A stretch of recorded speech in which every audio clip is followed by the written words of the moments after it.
Aloha, everybody. This is Dr. BethAnne. I am an author, intuitive psychologist, and an empath, and I craft content for highly sensitive spiritual souls to support us on feeling empowered on our journey. So, if you notice, this video is being done vertical today, and I'm going to tie that into Self-Acceptance September, where we are talking about the theme of self-acceptance the whole month of September.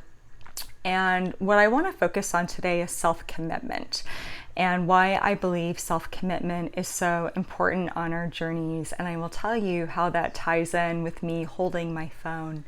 So I made a commitment at the beginning of the month that I really wanted to try and embody the being a teacher.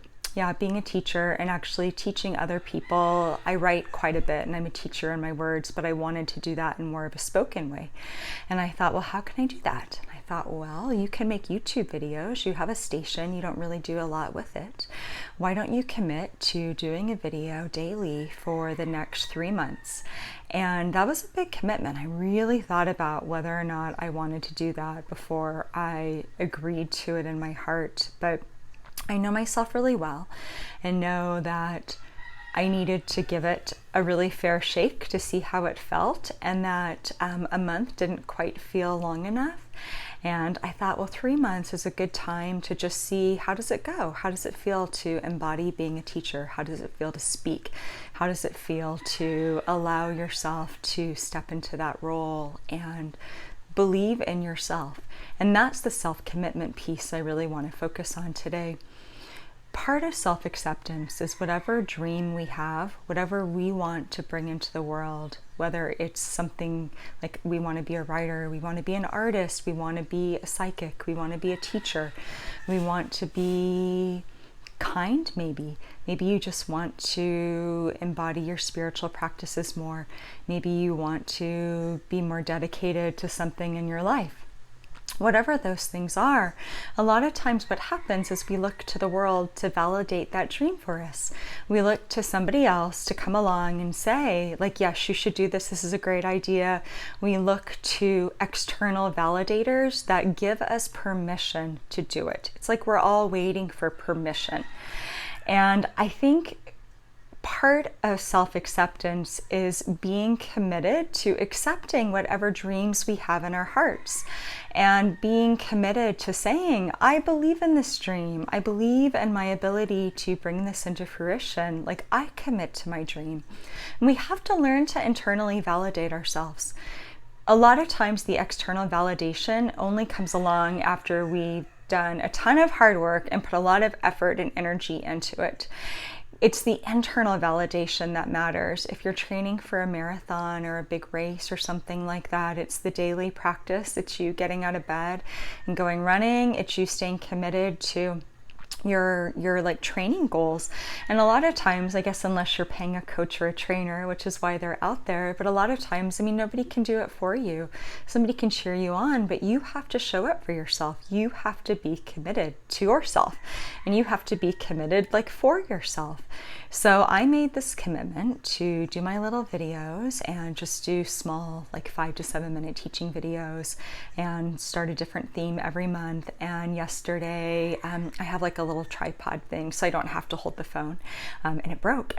It popped out at me and the phone fell out, and I had to stack the camera on books, and today it kept falling off of the books, and I almost gave up and was like, screw this. And I was like, no, like, just use this and hold the camera yourself, tell people what's going on, and use it as a teaching lesson.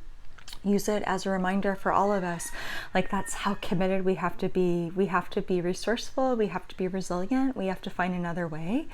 If we can't do it perfectly, we still have to figure out a way to show up. And I believe that's the level of commitment we need to have to believing in ourselves and believing in what we have to bring into this world.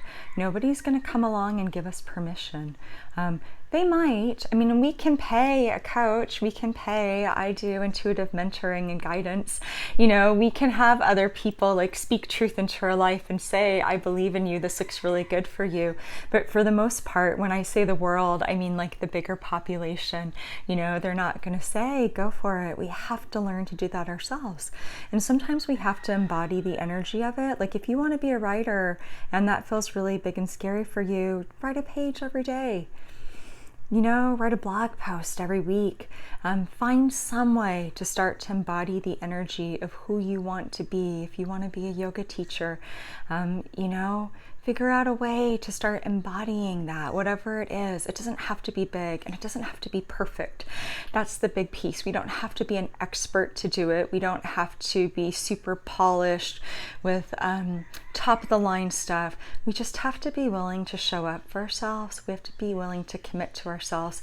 And sometimes we have to commit to ourselves and do it anyways, even when we don't feel like it, and then see what results that yields over the long term.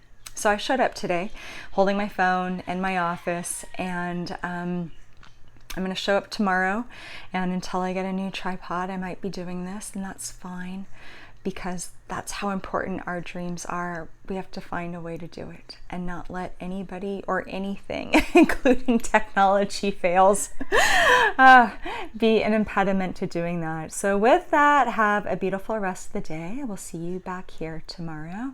And I'm wishing you much aloha and light and cooler temperatures than what we have. I'm so hot just making this video, you guys. It's crazy hot in Kauai right now. So, all right, be well.